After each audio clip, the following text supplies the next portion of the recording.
So there can be alloimmunization, and the woman can develop, pregnant woman, she will develop antibodies to foreign red blood cells, most commonly against those of her current or a previous fetus. But this is also caused by transfusion of the mismatched blood. The most common RBCs antigens, they are of the Rh system, like they can be capital C, small c, D, E or E. And the most common one is the D. This is the summary. Okay, so what are the risk factors for alloimmunization? Most commonly it occurs when the fetal RBCs they enter the mother's circulation. So it will occur transplacentally, and that most commonly it occurs at the time of delivery. So it can also occur if an antibody to the RBC antigens they are detected by indirect Coombs test, like we are testing for the atypical antibodies AATs, and the concentration of antibodies is repeated in dilutional titers, and the lowest level being 1:1, and the titers they will increase by titers they will increase by doubling. For example, it is 1.1, 1 to 1, then 1 to 2, then 1 to 4, 1 to 8, 1 to 16, 1 to 32, 1 to 64, and then it can go to any number, like even 1 to 1024. So Rh alloimmunization and other blood group immunizations, like there can be incompatibility.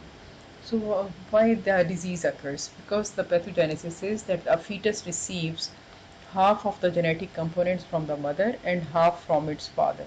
Therefore, the fetus may have RBCs antigen different from those of its mother. Even if the blood group is positive for both, still there can be some problems like that. Okay, so these things are important. So that's why like I said, that for the atypical antibodies we are going to test everyone, not only the Rh negative. Okay. Some blood groups they may act as antigen in individuals not possessing those blood groups.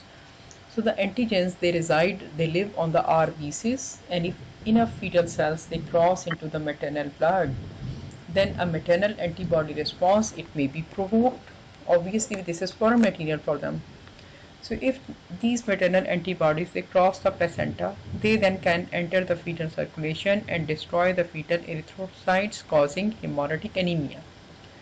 This leads to fetal responses to meet the challenges of enhanced blood cell breakdown. These changes in the fetus and the newborn they are also called erythroblastosis fetalis or fetal hydrops. Several blood groups they are capable of producing fetal rays, but those in the Rh group they have caused the overwhelming majority of the cases of the erythroblastosis fetalis, so that Rh group is used as the example. So others they can be even more dangerous, but we are familiar with the RBCs. So the Rh blood group, this is the most complex human blood group, and the Rh antigens, these are lipoproteins that are confined to the red cell membrane. Rh antigens are D, C, small c, capital E, small e, and G. And the major antigen in the group is Rhd or Rh factor. This is of particular concern. A woman who is lacking Rhd or otherwise she is Rh negative, because if she has D positive capital D, it means that she is positive for a trait. If she will have like the small d, it means that she is negative. So anyone who has capital D is blood group positive, and if this capital D is missing, then it means that the blood group is negative. And it may carry an Rh positive. If the woman is Rh negative and she is carrying Rh positive fetus, and the fetus has inherited the capital D antigen from the father, then she is going to have an immune response. If fetal RBCs they pass into the mother's circulation in sufficient numbers, then maternal IgG antibodies to the D antigen they may develop. As you know, the size of the anti-D is IgG is very small. That is, IgG type of antibodies are the only one which can cross the placenta and other enter the fetal circulation. So when the antibody to this D will occur and cross the placenta, it will go into the baby. It will cause hemolysis of the fetal RBCs, and there will be hemolytic disease of the newborn or hemolytic disease of the fetus also. Fetus or the newborn, both can occur. And severe disease, it may cause fetal death. So in standard testing, when the father is Rh positive, there are two possibilities.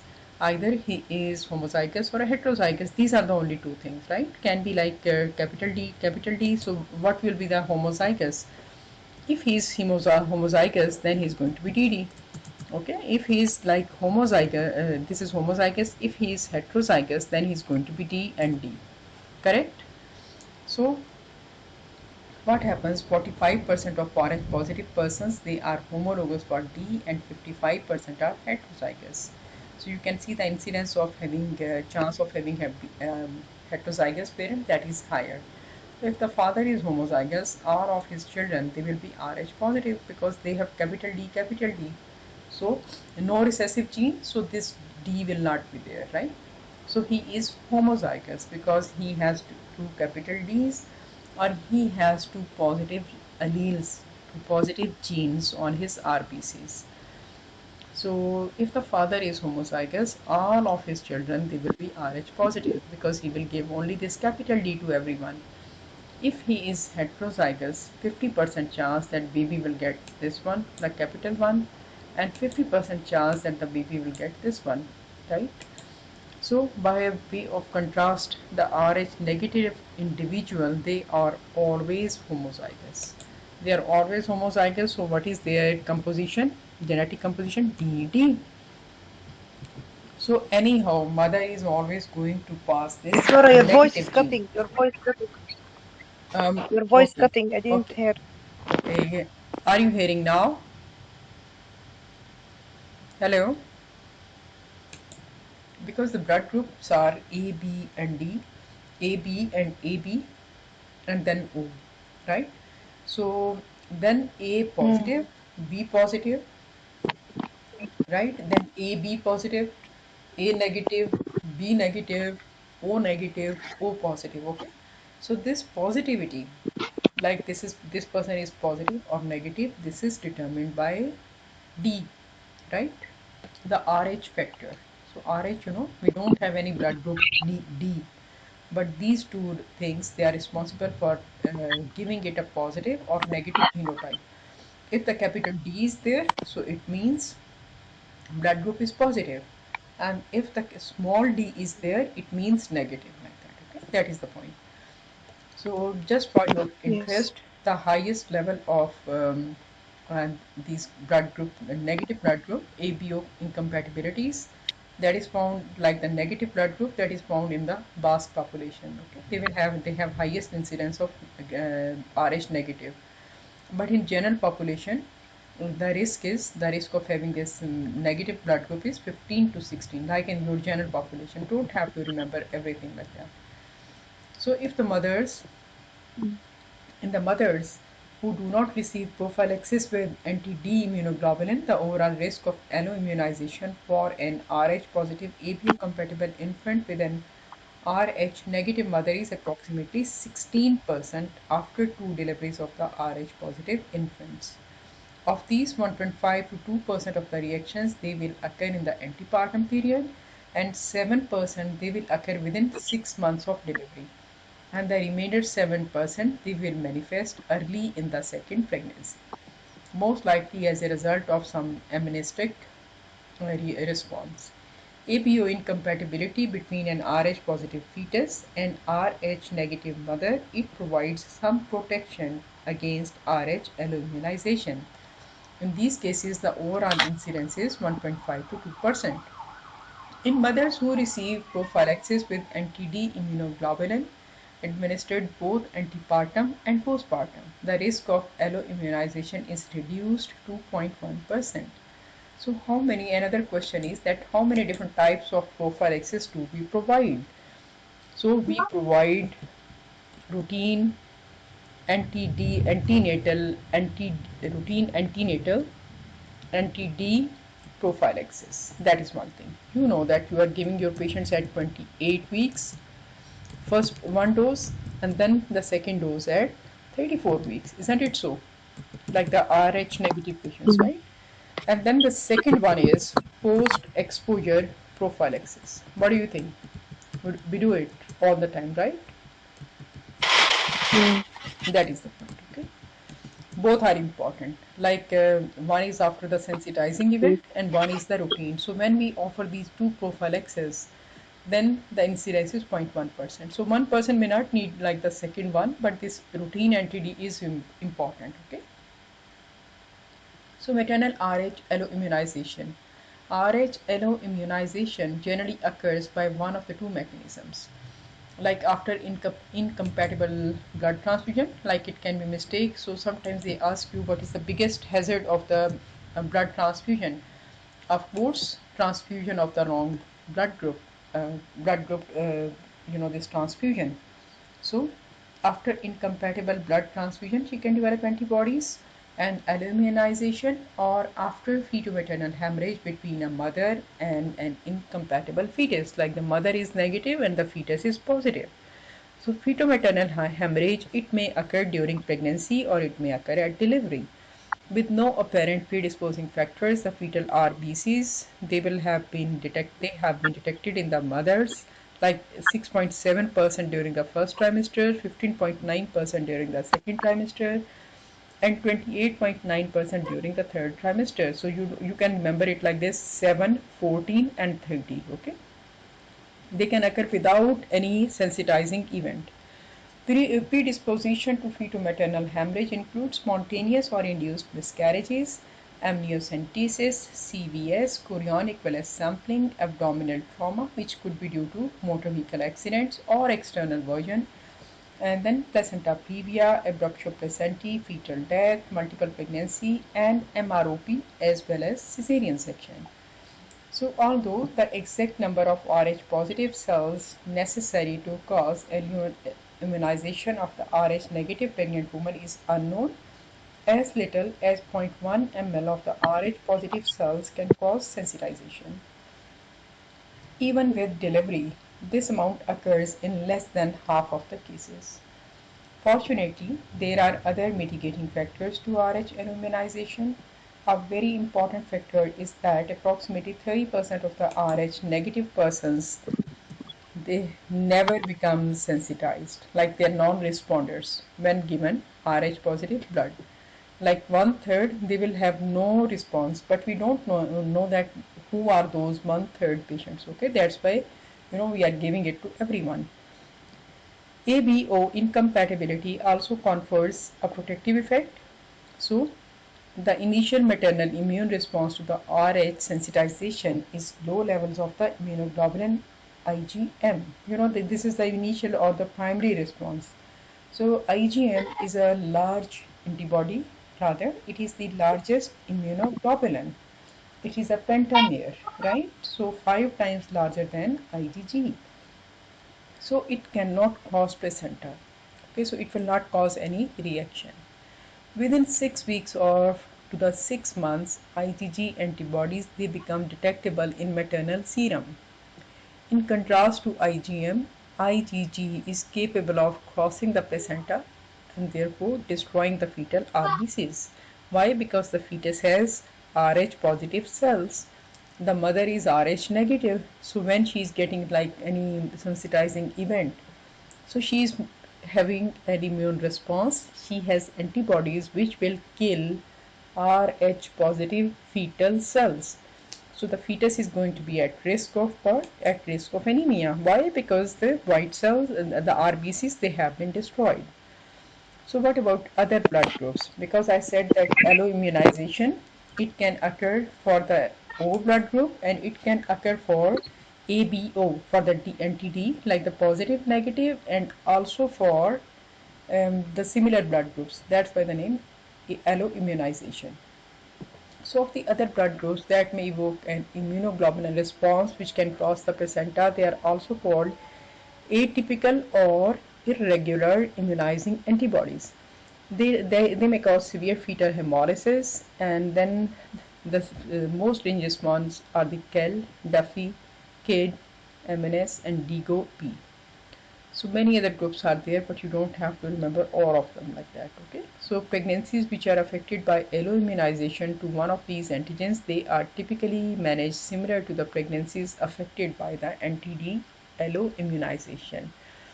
However, because the anti-K antibodies they target both circulating RBCs and erythrocyte progenitors in the bone marrow, these pregnancies are followed with middle cerebral artery Doppler, where we want to check what? We want to see the peak systolic velocity here.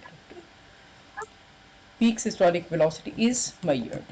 I told you yesterday that at what level you will say that it is dangerous, more than 2.5 MOM. Okay, then it is dangerous. Okay, so once the patient is determined to have anti-K antibodies, regardless of the titer, we need to send them to the fetal medicine. So they will go to the fetal medicine, send them to refer to fetal medicine for further management. So can we prevent alloimmunization? So prevention of RHD alloimmunization is possible by identifying women who are known to be negative for the RHD antigen and administering anti-D immunoglobulin, coming by many names, Rogam, Reeg, to prevent sensitization. So following a protocol of administering anti-D immunoglobulin at 28 weeks after delivery, and if indicated by like the IRS positive infant and for other indications as they arise. So it will reduce the rate of sensitization from 16% to 2.1 to 0.3%. This is significant. You see how many times it is decreasing the risk. So how we should manage? So pre-pregnancy or the first prenatal visit. On the first prenatal visit, all pay attention to this one. We are screening everyone, not only the Rh negative. All pregnant women, they should be screened for the ABO blood group and the Rh antigen. They should also undergo antibody screening like indirect Coombs test. Why? Because we are testing it on the mother's serum, so that is indirect. It is giving us some idea about the fetus. So of fetus blood group. So all Rh negative mothers, they should receive prophylaxis according to this protocol. Like when they are coming at 28-week visit, so antibody screening is performed. If negative, then 300 microgram of anti-D immunoglobulin is given. If positive, the patient should be managed as Rh sensitized. So then the next visit at 40 weeks, like of course you are visiting them, they are coming for the visits, but you have to assess them. So visit at 40 weeks if more than 12 weeks have elapsed since the anti-D immunoglobulin was administered, then consideration should be given to administering 300 microgram of anti-D immunoglobulin at 40 weeks of gestation. In the postpartum period, if the infant is Rh-D positive, 300 micrograms of anti-D is administered to the mother provided maternal antibody screening is negative. Although anti-D it can generally be given within 72 hours after delivery, it has been shown to be effective in preventing alloimmunization if given up to 28 days after delivery. This is the ACOG guidelines, and the RCOG guidelines says that within 10 days. Okay, this is by the RCOG. So if they give you any of these things, both are correct,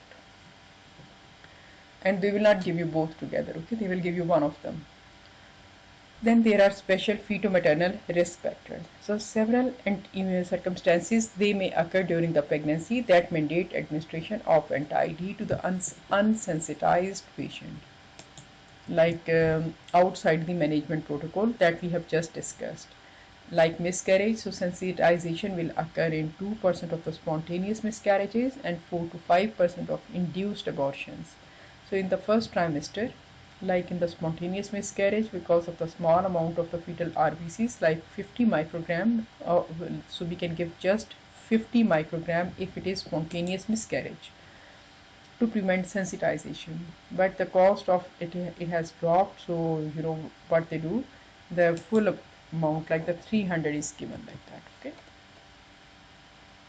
usually third full dose is given because nobody is going to calculate, but for the sake of exam, if it is spontaneous miscarriage, you can give them 50 microgram. Okay, that will be the correct answer. So the same dose is recommended for exposure after the first trimester, so the risk of Rh immunization after threatened abortion is less well understood. but many experts they agree that the anti-D should be given to these patients. That is the point. Okay. So the second indication can be amniocentesis, chorionic villus sampling, and cord blood sampling. In all of these, if the placenta is like traversed by the needle, so there is up to 11% chance of sensitization. Therefore, administration of the 300 microgram of anti-D is recommended when these procedures they are performed in the unsensitized patient. If the mother has antepartum bleeding, so in cases of APH, like there is vaginal bleeding or there is evidence of subchorionic hematoma or placental abruption on ultrasound, then you should administer 300 microgram of ROGAM or an anti-D NTD. If the pregnancy is carried beyond 12 weeks from the time of the administration of the injection, a repeat prophylactic dose is recommended. If you are doing external cephalic version, so what happens here? Like we are rotating the baby through the anterior abdominal wall, so some bleeding may occur like that. Okay, so it usually occurs within 2 to Yes. 6% of the patients during ECV, whether it is failed or successful. So therefore, they should receive full dose of NTD like 300 microgram. If there is delivery and there is fetal-maternal hemorrhage at this time, so fetal-maternal hemorrhage is extensive, so it cannot be managed with 300 micrograms. So in this case, what you have to do is that 300 microgram will be sufficient in only 0.4% of the patients. And the amount of the hemorrhage, it can be quantified that how many fetal cells are there. So there are many different tests, but still we are using Claire-Bedke test. And the additional doses of the entity, they have to be given according to the extent of fetal-maternal hemorrhage. So as you know, when you are giving this one, when you are giving this NTD, you should remember 125 international units of NTD are required to cover how much fetal blood? To cover 300. No, how many fetal cells will be there? Ah, 1 ml. Yes. See here, I am Um, writing for you. Okay, don't be confused wait, during your دكتورة the exam. 300. Okay. 300. طيب 300 milligram صح? Sometimes 300 Micro, milligram. micro, microgram. Okay, so Microgram. you This will is the assess same 125. international units. Okay, so Mm. one Mm. this is for the sake of exam that how many international units you will give. Okay, 125 international units of NTD to neutralize 1 milliliter of the fetal blood cells. How you will count? By the Claire-Bedke test. That is one thing. So tell me, Mm. if you have a patient who has like fetal-maternal Mm. hemorrhage, you are suspecting that there is fetal-maternal hemorrhage of 4 milliliter. So how many Mhm. how many units you will go?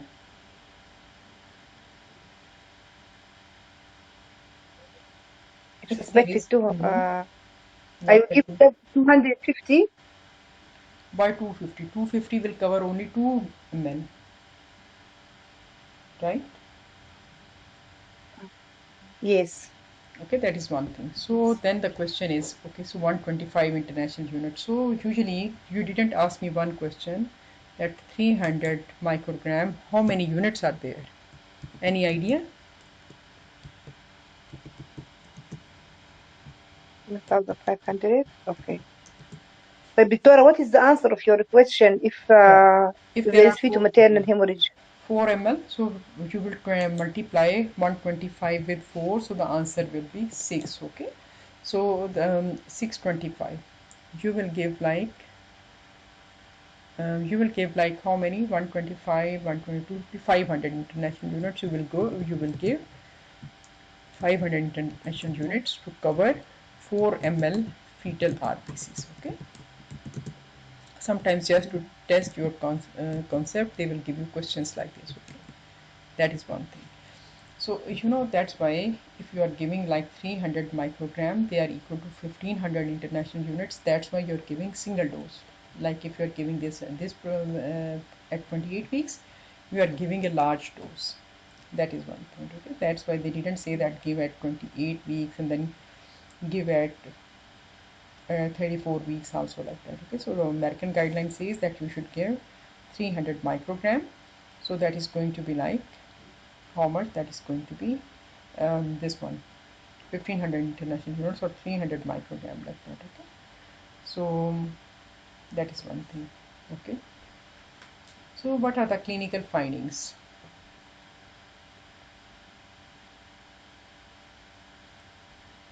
Like you have something like this, so what are the clinical findings? So hemorrhagic disease of the newborn, it Bleeding, occurs. bleeding, yes, bleeding, anemia, Yeah, fetal anemia. yeah, fetal anemia because mother's antibodies, they are crossing and they destroy the Rh positive fetal RBCs. So fetal anemia results. It will stimulate extramedullary erythropoiesis because in the fetus after the third week of pregnancy, the bone marrow will be synthesizing the blood, right? So now the bone marrow, the cells are destroyed. So what will happen? There will be like blood synthesis from other organs. Which other organs? Like spleen, like the spleen, the liver, they will also produce RBCs like that. Okay. And immature erythrocytes, they are present in the fetal blood because of the poor maturation control. Hemolysis produces heme, which is converted to bilirubin because the iron is broken down to bilirubin. And both of these substances are neurotoxic. Iron and the bilirubin both are neurotoxic. Okay. So, however, although the fetus is in utero, the heme and bilirubin, they are effectively removed by the placenta and metabolized by the mother. When the fetal RBC's destruction it exceeds production and the severe anemia results, then erythroblastosis fetalis it may result. This is characterized by extramedullary hematopoiesis, heart failure, edema, ascites, and pericardial effusion, like I showed you the pictures yesterday.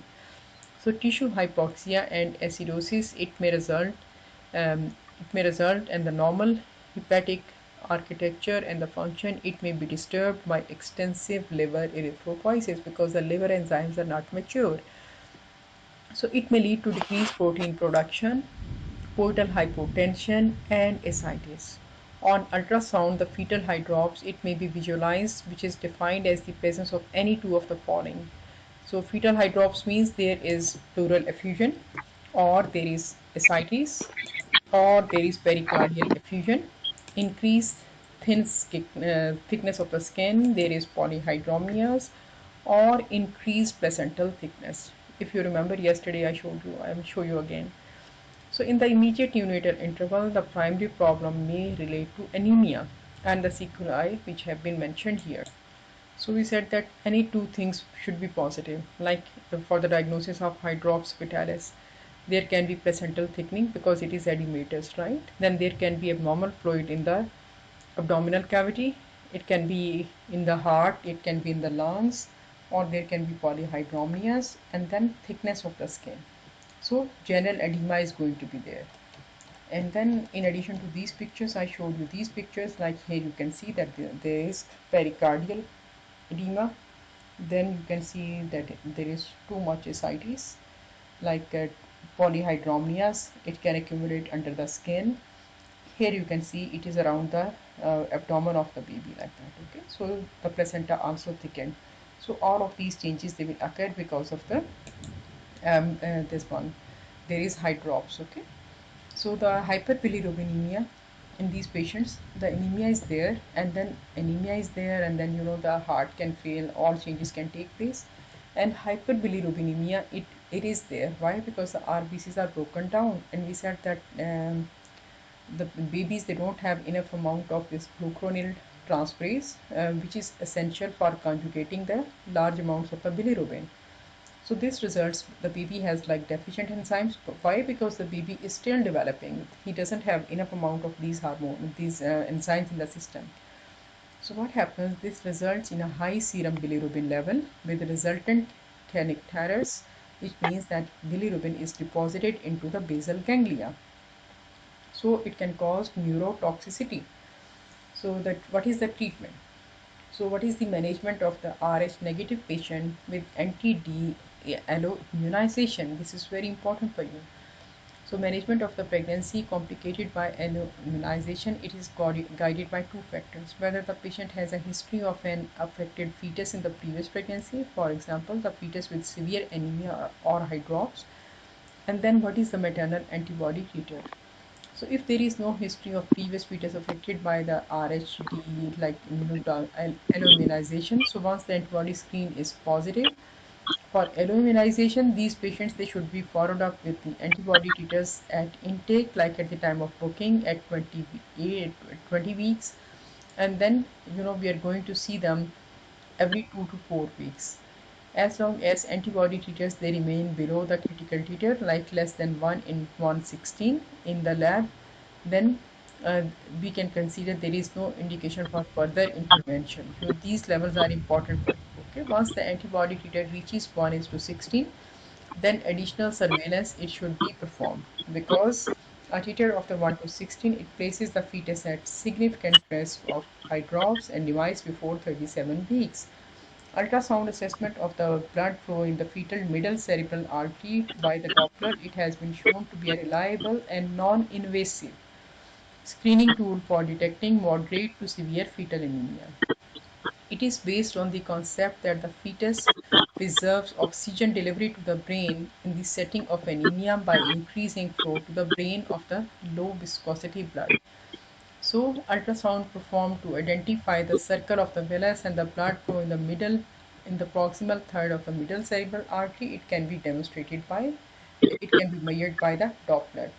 So high peak velocity blood flow in this area, that is more than the 1.5 multiples of the median. So it correlates well with the severe fetal anemia. The test can be performed at 2 week intervals in these patients. So more invasive diagnostic intervention can be avoided until evidence of the severe anemia is observed. In past amniocentesis, it has been used to determine amniotic fluid bilirubin level, like they used to plot a graph like the Lilly's chart, okay, but that was invasive because they were taking blood from the fetus and then they were doing amniocentesis.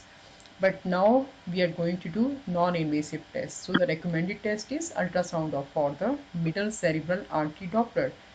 So in the exam, if they give you that which test you are going to do, you will say non-invasive tests.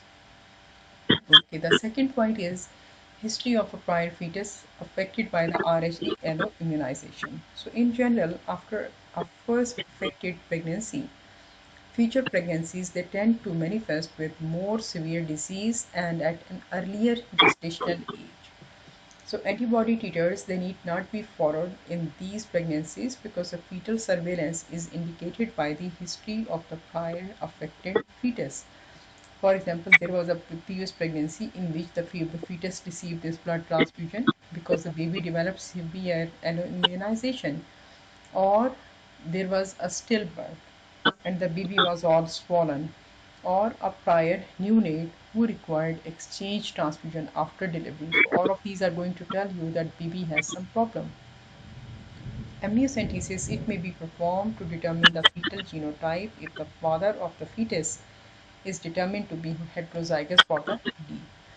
If the fetus is determined to have the D antigen, capital D, that the fetus is considered to be at risk of hemolytic disease and the severe anemia regardless of the maternal antibody titers. For this reason, middle cerebral artery Doppler surveillance it should be initiated at 18 weeks and repeated every 1 to 2 weeks, and treatment of these patients is dictated by the Doppler. So anytime the Doppler is going to be like more than 1.5 multiples of the median, then this baby will need treatment like that in utero blood transfusion. So the results of the middle cerebral artery Doppler, once it is determined that the patient should be followed with the MCA Doppler, the results of the MCA Doppler, they will place the fetus into one of the three categories. Like the fetus is unaffected or mildly affected.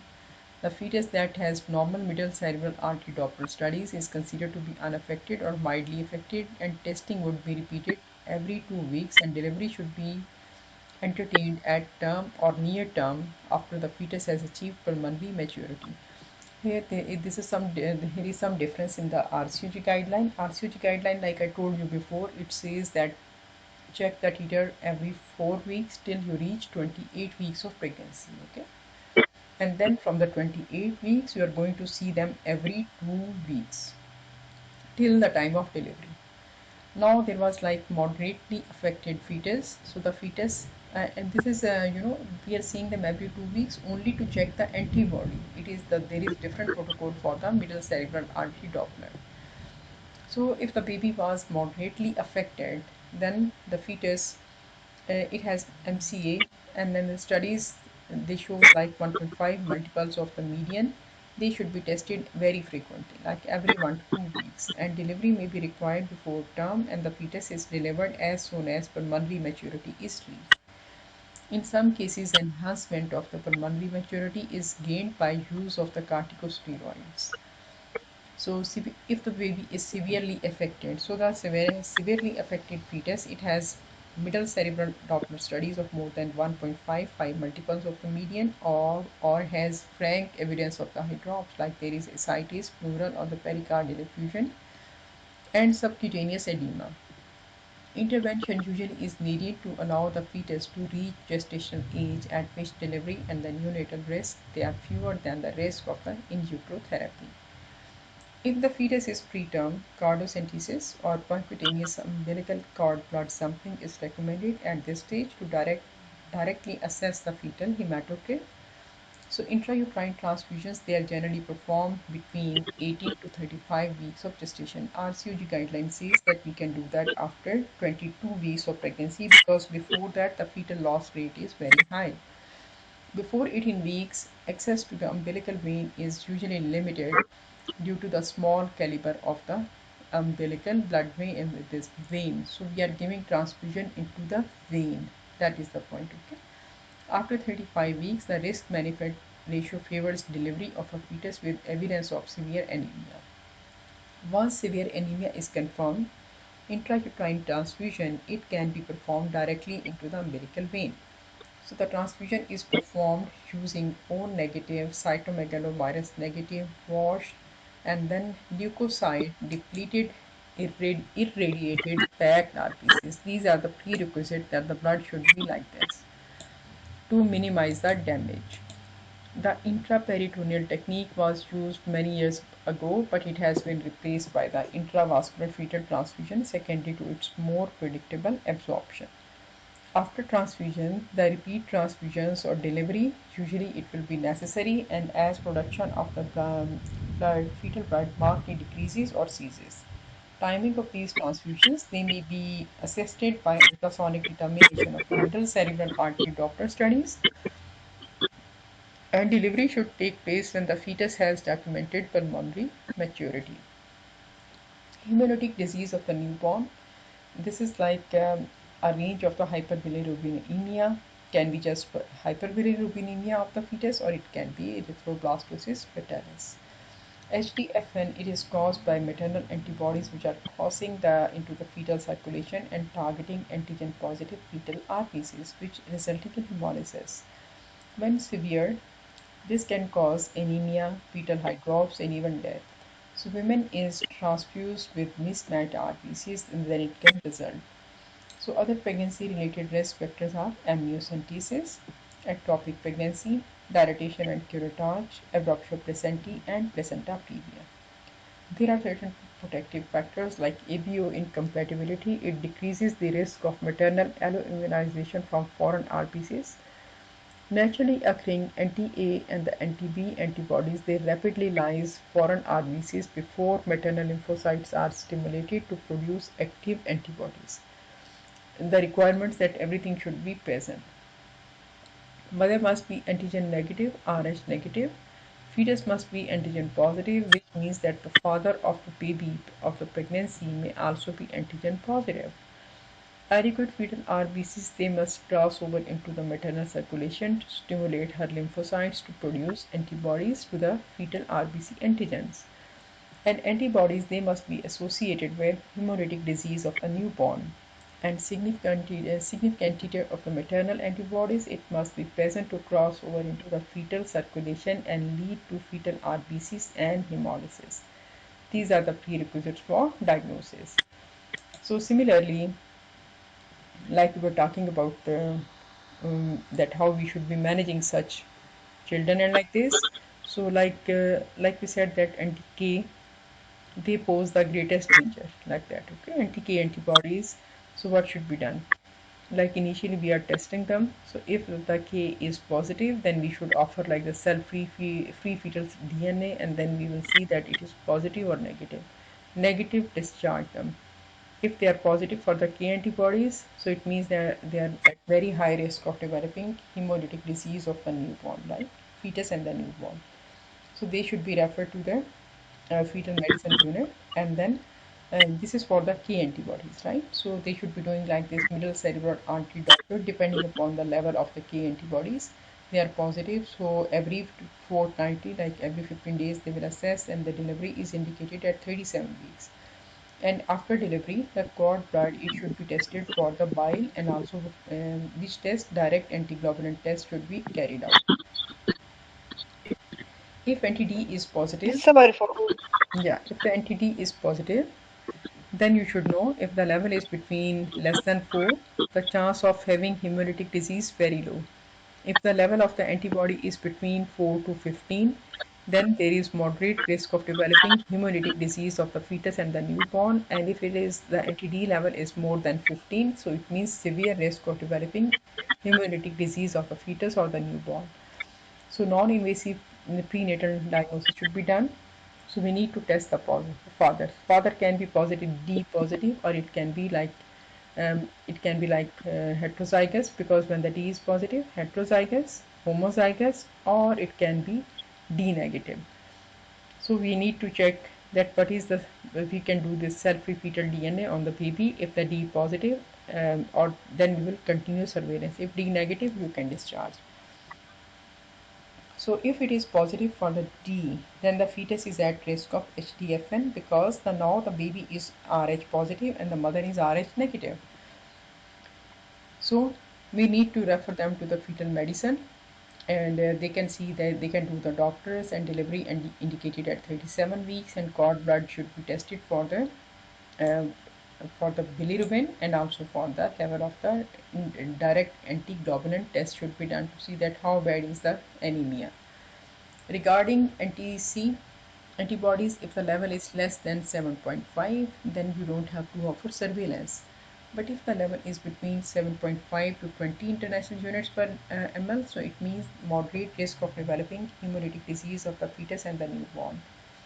And if it is the level of the NTC is more than 20 international units, so it means there is severe risk of developing hemolytic disease of the fetus and the newborn. So again, refer them to, you will do this non-invasive test for the prenatal diagnosis, so cell-free DNA. So if it is positive, then we will refer to the higher center, and then every month you are going to see the level of the antibodies. If it is increasing, or fetus develop features of the anemia like hydrops is setting in, then delivery is indicated. If the baby is negative, then you don't have to do anything, just you will offer surveillance. So that is all you need to remember about isoimmunization. Don't think that it is only about the NTD. It can be alloimmunization, or it can be Rh isoimmunization like that. Okay, so all of these are going to cause hemolytic disease of the newborn and the fetus. And sometimes they will ask you, like, if the baby has received multiple blood transfusions, what can happen to the baby? This baby can have delayed anemia. Delayed anemia means that this baby has so many antibodies in the system that after 1 month of birth, at the age of 1 month, he can develop anemia. 1 month to 3 months, or no upper limit as such. So this baby can develop delayed anemia. So that's all you need to remember about isoimmunization. Very important topic. Just remember the indications when you need to give additional anti-D. And sometimes it may become confusing for the doctors to see that how many units in the 50 microgram, how many units in the 300 microgram. So all of this information is important, so try to have a good revision so that you are able to answer the questions during your exam.